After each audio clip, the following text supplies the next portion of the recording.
First quarter final match. এখান থেকে যারাই জয়লাভ করবে তারাই কিন্তু সরাসরি সেমিফাইনালে প্রবেশ করবে। এটা দেখার মতো টাইপিকার শুট আউট। এদিকে আছে আরিফ দা, রাকিব দা, বুলেট, আছে গোলরক্ষক মুন্না, আছে মুস্তাকিম। তাদের এগেনস্টেও কিন্তু একটা ভালো টিম, যেখানে আছে মঙ্গল দা, শুভদা, অনুপ দা, যেখানে আছে কেশব, সানি, আছে গোলরক্ষক পকাই। কোন দল এখান থেকে জয়লাভ করবে জাস্ট শেষ অব্দি ভিডিওটা দেখতে থাকো। পুরের হয়ে ফার্স্ট শট করতে এসেছে রাকিব দা, এন্ড ওখান থেকে গোলরক্ষক আমাদের এই টুর্নামেন্টের সকল প্রতিযোগিতার হাত ধরে দেওয়ার জন্য পাকাই। প্রথম গোল আসবে কিনা, ও পাকাই দা সেভ করে দিল ওখান থেকে। এখান থেকে ব্রিজপাড়া সূর্য একাদশ তাদের হয়ে ফার্স্ট শট করতে এসছে অনুপ দা, ওখান থেকে গোল মুন্না, মুন্না ভার্সেস অনুপ। প্রথম শট অ্যান্ড গোল। ফলাফল এখানে হয়ে দাঁড়ালো।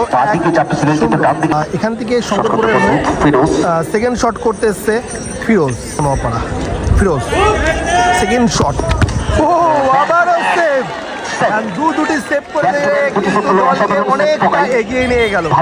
জাস্ট এটা যদি গোল করে, এখান থেকে উইনিং শট করতে এসছে ব্রিজপাড়ার হয়ে কেশব, অ্যান্ড ওখান থেকে গোলরক্ষক মুন্না। অবশ্য মুন্নাকে এটা 100% সেভ করতে হবে যদি ব্যবধানে ফেরাতে হয় তো। ও হোয়াট এ গোল, অ্যান্ড সরাসরি ব্রিজপাড়া সেমিফাইনালে প্রবেশ করলো।